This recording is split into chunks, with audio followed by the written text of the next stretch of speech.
Hey, welcome back. Glad that you're here.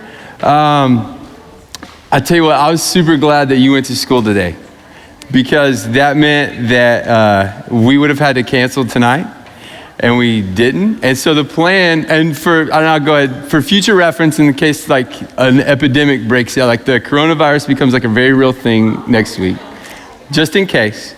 So we will not be rescheduling this. So like had you not gone to school today, I would have come in and just kind of filmed this in front of an empty room, and it would have been really sad, and we would have put it online. You can go to cokesbury.tv/confirmation. You can watch all of our confirmation sessions there. And so you just would have had to have accomplished this one on your own. And I would have had faith that you could do that. Segue to what we're talking about tonight is faith. If you'll turn to page 26 in your books. And real quickly, as we begin, what is faith? I want to hear from you. Shout out some words that you associate with faith. Trust. Thank you for saying it where I could hear you. Who else? What'd you say? God. Okay. Belief. Like that. Anything else? Trust, God, belief. We are working our way toward a really good sentence. Yes, Claire. Hope. Okay, dig that. Great middle name. Yeah. What do you got? Say it again. I still can't hear you. Creed? Yeah, creed. Okay, dig that. Thank you. All right. Very good. I like all of those. And you guys are thinking similar to what I was thinking, because when I think of faith, I think of trust, hope, belief, faith in God. But hey, I have faith in other things. Do you have faith in other things? Yeah? Do you put faith in silly things? Yeah? Like I foolishly put faith in the Green Bay Packers, that they were going to win the Super Bowl this year. I firmly believe that in my heart. And they were embarrassed on national TV, and my heart broke. My faith was shattered, like early in the third quarter. Had plenty of time to get over it. But sometimes I put my faith in these silly things. But you know what else? I put my faith in people. Does anybody here put their faith in like people that you actually know, that you can see? Yeah, absolutely we do. Who's someone that you put your faith in? A parent, maybe, hopefully. Friend, teacher, coach, who else? Yeah, youth pastor. Cool. Nobody? Okay. I'll do this by myself if I have to. No, I like it when you're here. So yeah, I put faith in people. I put faith in things. I put faith in groups of organizations because I want to believe and I want to trust in something that's like bigger than me and outside of me, and that's something that just gives me a little bit more. I think when we talk about faith, we're talking about this act of trusting, of believing, of hoping, of a creed that really speaks to our hearts that we can just be more. So if you'll join me in the reading of our scriptures, we begin. It's printed right there in your book. It'll be on the screen. We're going to start with Hebrews. In this translation, we use the Message right here. I don't recommend the Message a ton, but sometimes, man, it just says what we want it to say a little bit clearer than the other ones. So this one comes from the Message. This is Hebrews 11. The fundamental fact of existence is that this trust in God, there's a word we've already talked about. This faith is the firm foundation under everything that makes life worth living. It's our handle on what we can't see. The act of faith is what distinguished our ancestors. It set them above the crowd. If we go on down to our next passage for tonight, Ephesians 2:8-9, and again, this is from the NIV. For it is by grace you have been saved through faith, that this is not from yourselves. It is the gift of God, not by works, so that no one can boast. And man, when we read that scripture, we hear some familiar words, trust, but we hear some new ones like firm foundation, that this is something that it can be built upon, that if we have faith, we have a solid rock underneath us. We have a firm foundation. We have a place to grow. It is a great starting point to launch ourselves above the crowd. I think that's a very crazy, very great use of words there, that it set our ancestors above the crowds. Now, if we think of faith, what's the opposite of faith? Doubt. It's written right there in your book. So, can you have faith and doubt at the same time? Yes, absolutely. That is the short answer. You can have faith and doubt at the same time. As a matter of fact, here's your first slide. It is perfectly normal to have faith and questions or doubts at the same time. I would even argue that if you don't have questions, you've probably got way more problems if you're just accepting everything for face value. We should be asking questions. We're going to explore that a little bit more. So we've talked about this. Every time we start like a new set of confirmation, I always try to say something like this, that confirmation is the process of you making your faith your own. Okay? This is one of those lessons that sometimes we do historical lessons, sometimes we look at the Bible, sometimes we look at the United Methodist Church, but this one is all about you. This faith thing, what we're going to talk about in the next few minutes, is all about you. This is almost as personal as we could possibly get, because confirmation is the process of you making faith your own. Up until this point in your life, you've most likely been given a few things by your parents, right? You've been given a home, you've been given clothes, you've been given food. Most likely you've been given your faith. You know, when you are a child, it is up to other people to take care of you, to raise you, to keep you warm, to keep you fed, to keep you dressed, to keep you alive. And that kind of continues. And then wherever those people go as a child, you are forced to go. And when you're a baby, and then you grow older, and still now you're just kind of going with them and coming along with them. And a lot of times when people go to church and find this family or this tribe or this place or this community, this place of belonging, you get wrapped up in it.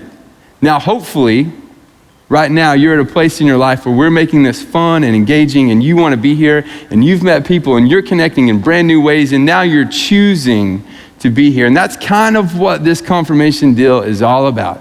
Up until this point, you've been given a faith, or you've had the blueprint laid out for you, and you followed it step by step, but now you're old enough to start choosing and to start opting in, or what we say around here, to start taking a next step in your own faith. So we want you to ask questions. We believe that asking questions leads to exploration.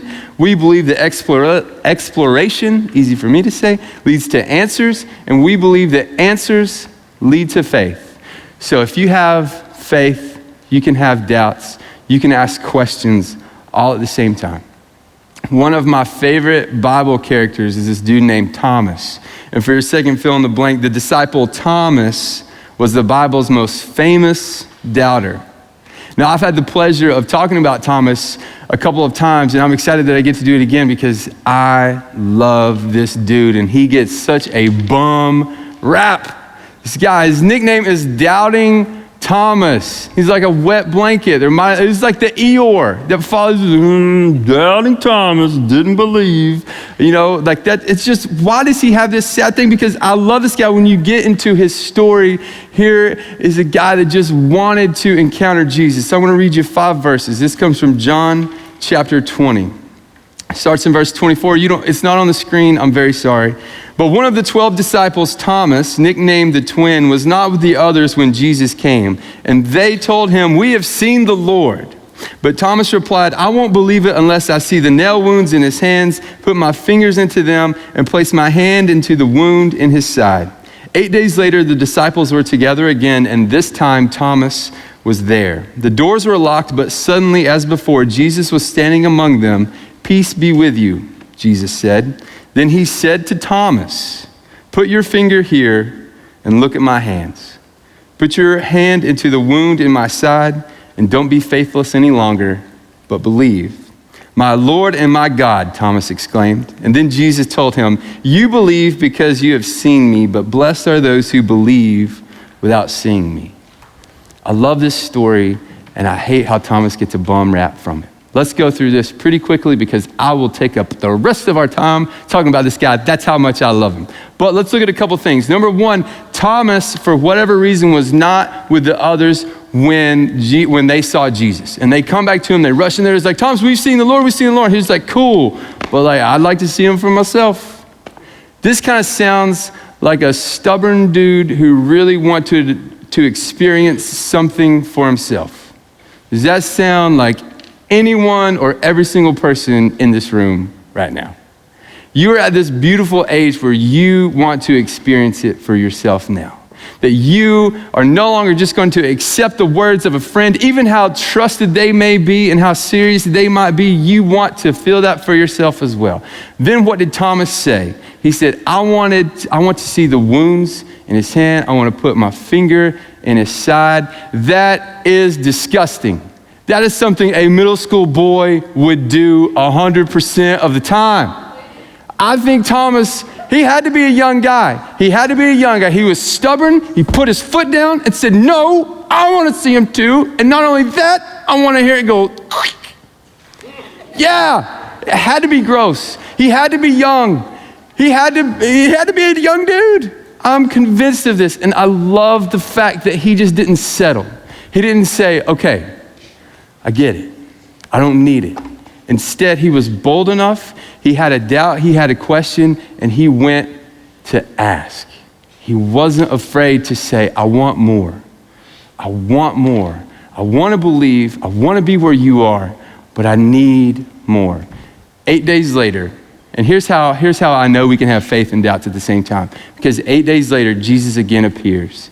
Peace be with you. He looks right at Thomas. He looks right at the dude that had the doubts. He looks right at the guy who was the one in the room that didn't believe. He walks right up to him and says, is this what you need to believe? Is this what you need to believe? Whatever you need to believe, I'm here. We can have faith and we can have doubts because Jesus honored our faith and he honored our doubts especially, even when we stood out from the crowd. That's why I love Thomas, because that dude was so bold that he didn't care what everybody else was doing.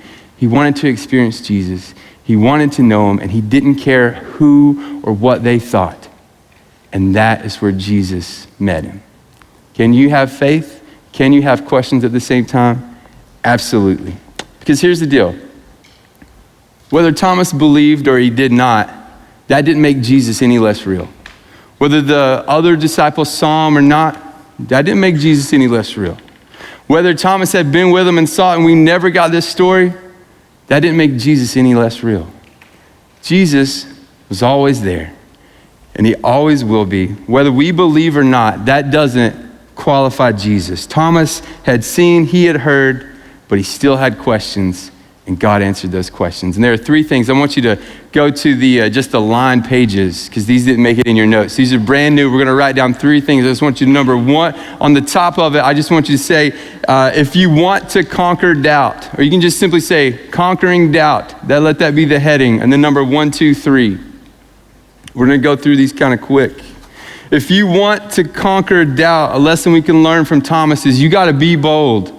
That's number 1, be bold. If you want to conquer doubt, you got to be bold. You got to be willing to ask questions that others aren't. You got to be willing to stand up for yourself when people are just like, dude, come on, like just, you don't need it. We saw him, we told you that's good. And Thomas said, no, I need more. And he was bold and he went after what he needed. Number 2, if you want to conquer doubts, you need to ask questions. Number 2, ask questions. Don't be afraid of those things. Doubts may sound like questions and questions may sound like doubts, but questions lead to exploring. Exploring leads to answers, and answers lead to a better, stronger faith. Remember, we're trying to lay that firm foundation right here that is our faith. So number 2, ask questions. And number 3, finally, if you want to conquer your doubts, you have to trust God. Number 3, trust God. So we got be bold, ask questions, trust God. And that is what Thomas did.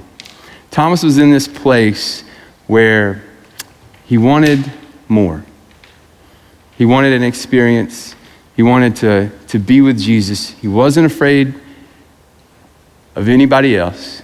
He wasn't scared to ask questions, but he trusted that God would see him through. And sure enough, Jesus meets him in that place. So we're going to take a little break right here. want you to turn to your workbooks and at your tables work through questions 1 through 3.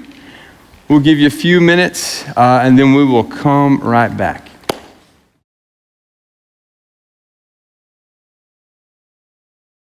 All right, as we're coming back, if you need to keep working on that stuff, feel free to go ahead, but we're going to keep it moving.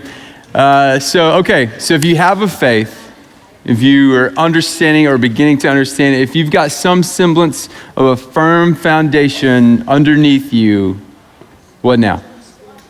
What do we do now? Like what's the point of all this? Like you've probably put in a lot of hard work. For some of you, 12 years of just being dragged to church and then finally listening and then buying in and taking next steps. And now you begin to understand your faith and you're just like, hey, not only do I understand this, do I get this, but like, I kind of enjoy this. Like I find hope in this and peace in this and identity in Jesus. And he says he loves me and I'm worthy. Like, man, this faith, okay, I'm with it. Like, I hope that would be awesome if that's how your journey went.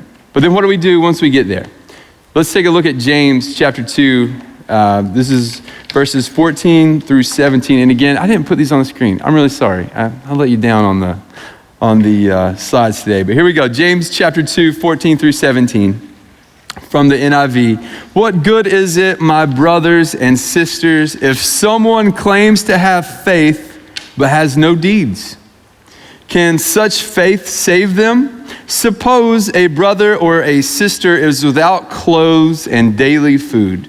If one of you says to them, go in peace, keep warm and well fed, but does nothing about their physical needs, what good is it?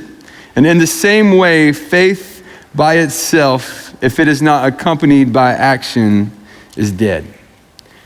This is very important, what this passage is saying, and it is the top fill in the blank. An active faith is a living faith. An active faith is a living faith. Because what is our faith if we cannot feed the hungry?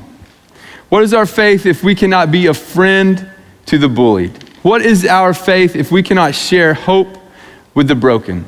James challenges believers everywhere to live out what we believe about God. We need an active faith, a practicing faith, because one day your faith will be challenged. And we've got to be ready. If this is really how we believe, we have to ask ourselves why. And a lot of people get hung up on this because they're just like, well, you read earlier that, salvation, I can only be saved by faith. I can never do enough good things to ever be saved. By grace alone am I saved. It's right there. I understand. I see the dilemma. But when we begin to believe, when we have a faith, when we have that firm foundation, and when we believe, and when we trust, and all those words that we talked about at the very beginning, when all those things become real to us, and Jesus lives within us and through us and empowers us and encourages us and equips us to go, then we cannot stand still. An active faith is a living faith. When you have a faith in Jesus, you go. You do, simply because the gospel, above all else, requires a response. We have to go. We have to live. We have to be active. We have to follow, because that's what Jesus commands us to do. The space below there says, blank regularly challenges my faith. That is for you to figure out. I cannot answer that question for you because this today is all about you. So we're going to give you a minute. I want you to think about that. Maybe 45 seconds here to just what regularly challenges your faith. Think about that.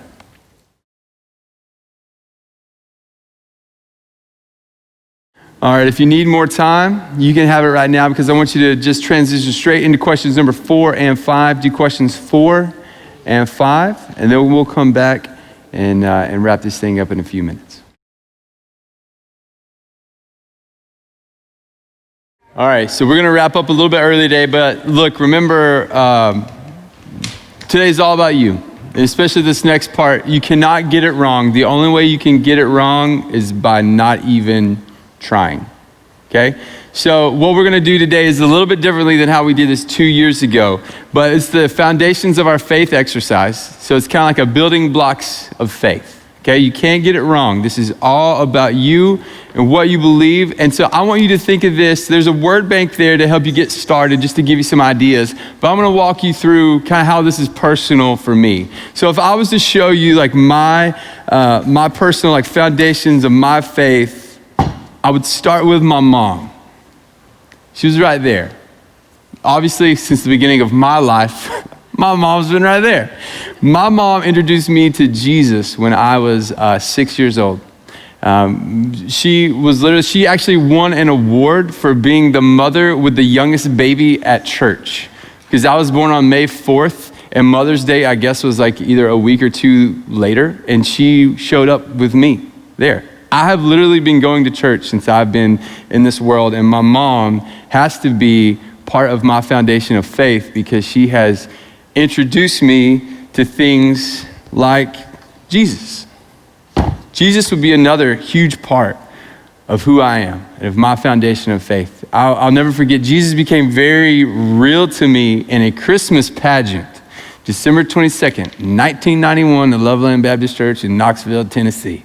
I will never forget, it was like the coolest thing my 6-year-old brain had ever seen. I swear to you, it looked like this dude was on a telephone pole. That's how big it was. But they had the preacher's son. His name was Scott. Coolest kid I'd ever met in my entire life. He was probably like 16, but he had a full beard. No idea how it happened. He was like driving to middle school. Like that's how old he felt to me. I was 6 years old. But anyway, he played Jesus, and they just like lift him up on this big cross. And I kid you not, it felt like this thing went to the moon. That's how big this was. And I just remember sitting there in my seat being like, oh, that's what they mean when they say Jesus died.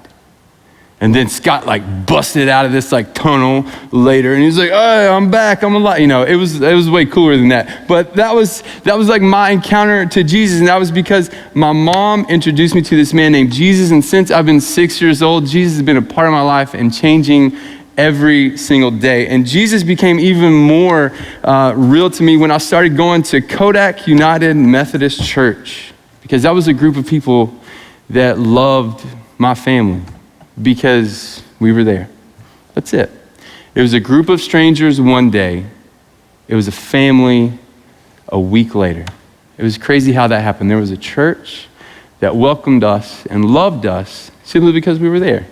They didn't know us. We didn't owe them anything. They didn't owe us anything. They just said, hey, welcome. And to me, the church embodied Jesus when I stood there with my mom, and this became my foundation of faith at a very young age. Now, we keep going on that, and then the church later hired this guy named Tom. Tom White was his name. He was the youth director at Kodak United Methodist Church, and he and I shared a birthday.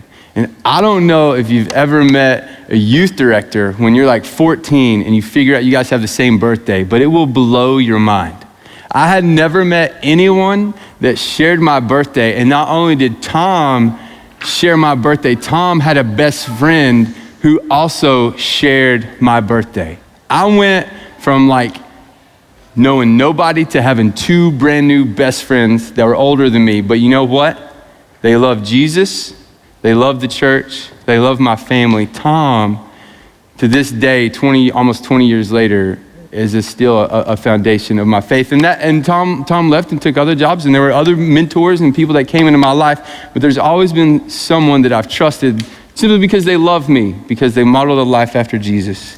And I would say part of that because Tom led the youth group, and that was another community. That was a group of people that were my age and that were part of the church that, again, loved my family because they embodied Jesus, and they also trusted Tom. There were people that just were all working together because they believed in a man named Jesus, and that community was special to them, and it meant something. And so all these foundations have meant something to me, because eventually, like, I went to college, and then that church, you know, Tom had taken another job, and we had outgrown youth group, and I wasn't going to the same church anymore.